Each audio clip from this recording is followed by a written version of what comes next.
कबीर भगवान ने, जो हम सब के पिता हैं, हम सब के जनक हैं,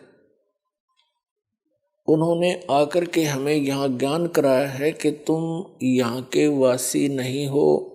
जिस स्थान पर आप रह रहे हो ये आपका स्थायी स्थान नहीं है।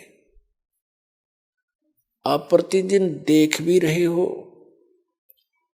सैकड़ों की संख्या में व्यक्ति आपके ही नोटिस में, नॉलेज में, समाचार पत्रों के माध्यम से या किसी और रिश्तेदारी में प्रतिदिन इस सारे साजबाज को छोड़कर अचानक मृत्यु को प्राप्त हो जाते हैं। ये लोक रहने का है। परमात्मा कहते हैं साथी हमारे चले गए। परमात्मा कबीर जी सारा उदाहरण अपने ऊपर ही एप्लीकेबल किया करते थे। दूसरे न कहे तो नाराज हो जा। हमको ये मालूम है किसी ने रहना नहीं, सब न मरना। और किसी ने न्यू कह दे मृत्यु हो जाएगी जब क्या करेगा, तो जिस ज्ञान से पहले न्यू कहा करते क्यों मृत्यु तेरी हो जा, हमारी क्यों है। इसे पक्के हुए बैठे थे कि न्यू किसा कह दिया मृत्यु हो जा, इस बात का दुख मान जाते थे। तो इतनी बुद्धि है हमारी, हम सत्य को स्वीकार करने के आदि नहीं रहे। सामने देखकर भी हम कबूतर की तरह आंखें बंद कर लेते हैं।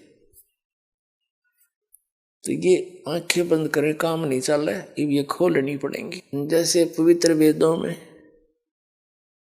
प्रमाण दिया कि वो परमात्मा सतलोक में रहता है।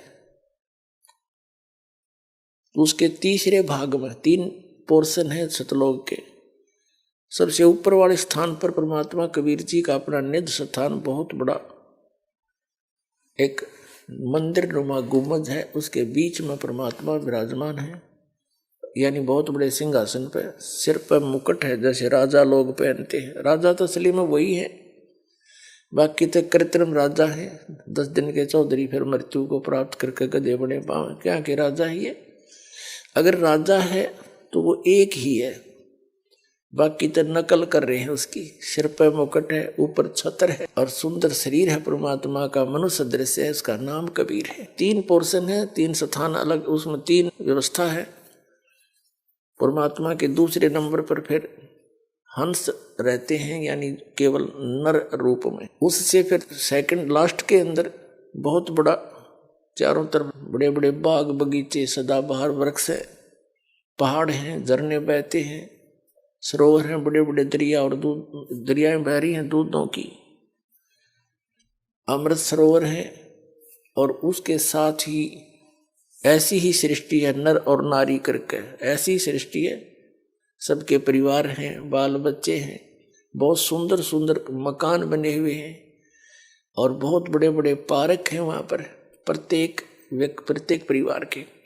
जो सुविधा हम यहाँ कोशिश करते हैं, जैसे थोड़ा सा कोई अच्छा रोजगार हो जाए, किसी व्यक्ति का कोई अच्छा अधिकारी बन जाता है तो बड़ी कोठी बनाता है, आगे बहुत बड़ा लॉन बनाता है, उसमें बाग बगीची बनाता है, पार्क बनाता है, उसमें झूले डालता है। ये तो नकली है। कल मृत्यु हो जाए परसों गदा बना पावे, धीरे धराए रह गए और वो सुख नहीं, मानसिक सबको शांति नहीं किसी। और वहां पर ये सारी सुविधा थी जिसको यहाँ खोज रहे हैं, या वो वस्तु हो ही नहीं सकती, उसका कुछ एक थोड़ा बहुत एक नकल सी कर रहे हैं। तो वहाँ सब सुविधाएं आपको उपलब्ध है। आपके सभी स्थान जहां आप रहा करते थे वो खाली पड़े हैं। लेकिन ये ज्ञान प्रथम बार सुनता है प्राणी।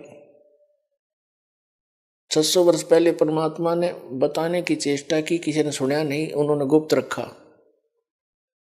ये मूल ज्ञान है जो दास को दिया है। कबीर साहब ने कहा था, धर्मदास मेरी लाख दुहाई, ये मूल ज्ञान की तबार न जाई। मूल ज्ञान बार जो पड़ी ही बिचली पीढ़ी हंस नी तरही।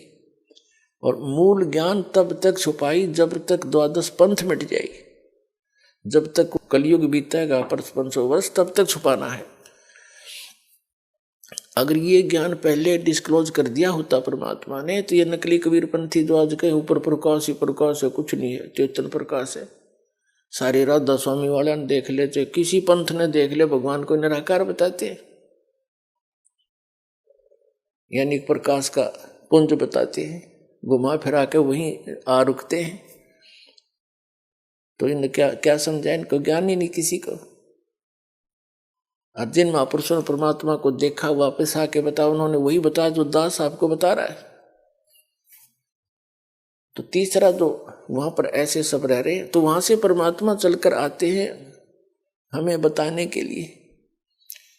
तो ऋग्वेद मंडल नंबर 9 सूक्त नंबर 86 मंत्र 26-27 में, ऋग्वेद मंडल नंबर 9 सूक्त 82 मंत्र 1, 2, 3 में, ऋग्वेद मंडल नंबर 9 सूक्त 20 मंत्र 1 में, ऋग्वेद मंडल नंबर 9 सूक्त 94 के मंत्र 2 में, ऋग्वेद मंडल नंबर 9 सूक्त नंबर 95 के मंत्र 2 में, ऋग्वेद मंडल नंबर 9 सूक्त 94 के मंत्र 1 में, 2 में नहीं, और 95 के 2 में ये स्पष्ट किया है। और ऋग्वेद मंडल नंबर 9 सूक्त नंबर 96 के मंत्र नंबर 16 से लेकर 20 तक, और भी अनेक स्थानों पे ये स्पष्ट किया है कि वो परमात्मा परम अक्षर ब्रह्म पूर्ण परमात्मा सत्य पुरुष अमर पुरुष अविनाशी परमात्मा मनुष्य दृश्य है, राजा के समान वहां ऊपर तीसरे पृष्ठ में बैठा है, वहां से चलकर गति करके आता है,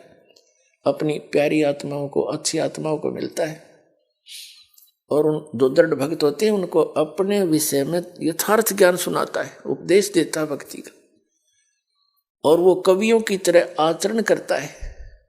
जैसे कवि कहीं जाकर के लोकोक्तियों के माध्यम से अमृतवाणी बोलना शुरू कर देते थे, दोहे बोलने शुरू कर देते थे, शब्द बोलने शुरू कर देते थे, और वो परमात्मा कबीर है।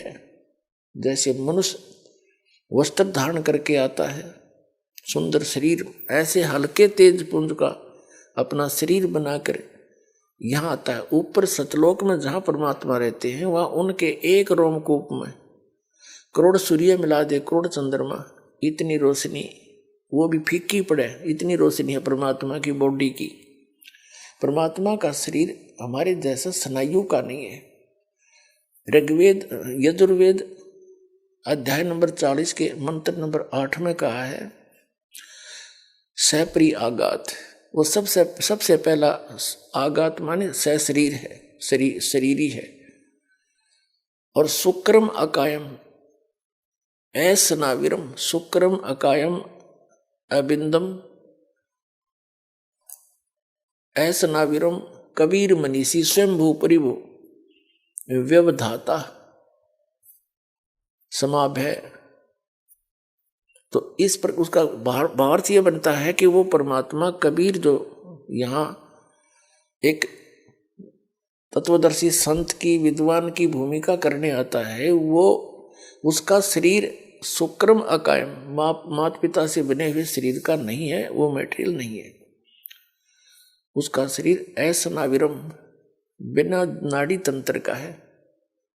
तो यहाँ इन वेद को ना समझकर अच्छी तरह इन अज्ञानियों ने, अकायम शब्द है इसके अंदर, यजुर्वेद अध्याय नंबर 40 के मंत्र 8 में, इस अकायम से ये फाइनल कर लिया कि भगवान बिना काया का है।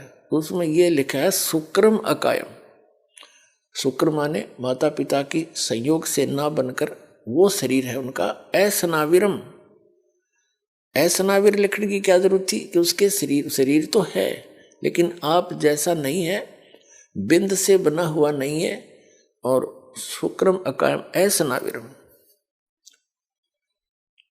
और स्वयंभू, स्वयंभू शब्द लिखा है इसमें, उसके कोई जनक नहीं है। परिभू सबसे पहला परमात्मा है वो, और व्यवधाता भिन्न भिन्न प्रकार के सभी ब्रह्मांडों का विधाता रचनहार, वो कबीर मनीषी।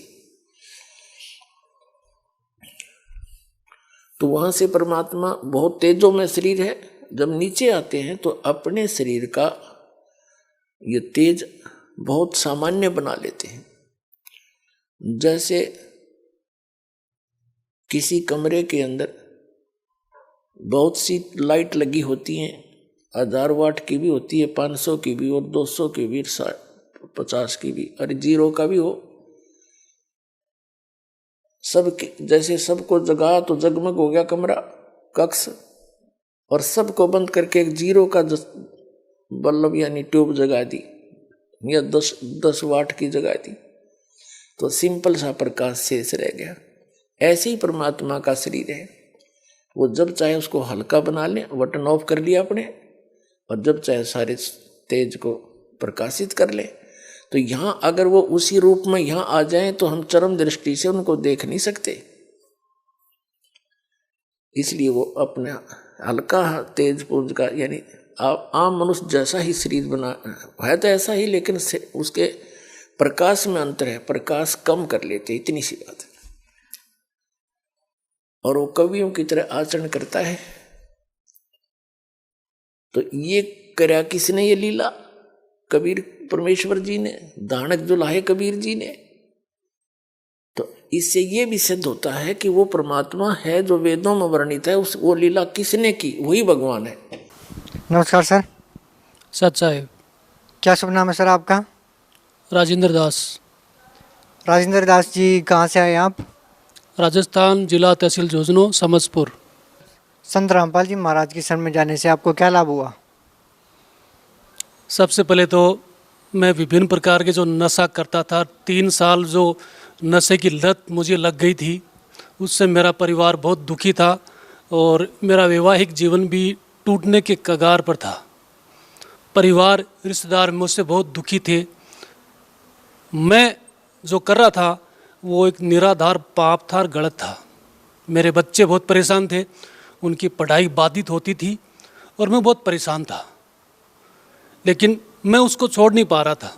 वहाँ जाने के बाद में मेरे सभी प्रकार के नशे, इवन धूम्रपान, जो मैं अत्यधिक तौर पर करने लग गया था, और 1 साल के अंदर मेरे शरीर का 12 किलो वजन कमज़ोर हो गया था। मैं इतना शरीर दुबला पतला हो गया था कि दोस्तों रिश्तेदारों ने पहचानना भी बंद कर दिया था। वो लाभ हुआ। उसके बाद में मेरे बच्चों की शिक्षा सही दिशा में चली और मेरे बड़े बेटे का दिल्ली यूनिवर्सिटी में एडमिशन मिल गया। उनकी पढ़ाई सुचारू रूप से चलने लगी। इससे परिवार में जो अनबन थी वो समाप्त होगी और मेरा गृहस्थी जीवन सही तरीके पर चलने लग गया जी। आर्थिक दबाव भी काफ़ी आ गया था, कुछ गलत फैसलों की वजह से, कुछ गलत व्यवसाय की वजह से। एक मेरे मित्र हैं, उनके साथ मेरा काफ़ी लाखों का लेन देन था, वो उस चीज़ को नकार चुके थे। उसके बाद में मैं अपनी भक्ति मार्ग पर लगा रहा। उसने मुझे कुछ चेक दे रखे थे, वो चेक मैंने बाउंस ना करवा के उसके घर जाके उसके पिताजी के सामने उसके वापस कर दिए कि भैया अगर तेरा मन माने, तेरी इच्छा हो तो मेरा पैसा दे देना, नहीं मैं तेरे पास किसी प्रकार की कोई न्यायिक प्रक्रिया नहीं करना चाहता। उसने उस समय तो मना कर दिया, लेकिन 6 महीने बाद में खुद ही वो मेरे घर पे आया और मेरा पूरा पैसा उसने वापस लौटाया। मैंने हाथ जोड़ के कहा कि मेरा मूल धन जो तुझे दिया वो वापस कर दे, मैं ब्याज नहीं लूँगा। बोले क्यों? क्योंकि मैं संत रामपाल जी महाराज का शिष्य बन चुका हूँ, उनमें एक कुरीति में शामिल होता है, मुझे मेरा मूल धन वापस कर दे। उसने राजी राजी मेरा मूल धन किया और उसके बाद में ज्ञान गंगा पुस्तक मुझसे लेके गया। आज वो इसी संगत में बैठा मेरे साथ है, मेरा सहयोगी है और अपनी सद्भक्ति कर रहा है। जिस प्रकार से आपके चैनल के माध्यम से मैं स्पष्ट कर दूं कि इतना हम राजस्थान के धरती पर जितने भी देवी देवताओं के स्थान हैं लगभग मैं हर जगह घूम लिया। इतना ज़्यादा घुमा कि मैं सोच भी नहीं सकता। लगभग हमारा 30 दिन में 25 दिन यात्रा में गुजरता था। इससे हमारा समय और धन दोनों ही बर्बाद होते थे और उसका नतीजा कुछ भी नहीं निकलता था। अब अपने घर के काम करते हैं, मेरी जो जिम्मेदारी है उनका निर्वह करता हूँ और राजी खुशी अपने परिवार में अपनी भक्ति का सत्मार्ग करता हूँ। जितनी भी कुरीतियाँ थी उनको त्याग चुका हूँ। इवन मेरा परिवार भी इन चीज़ों को छोड़ चुका है और अपना सत्मार्ग सच्ची साधना करता आ रहा हूँ जी। बहुत बहुत धन्यवाद सर आपका। सत साहिब।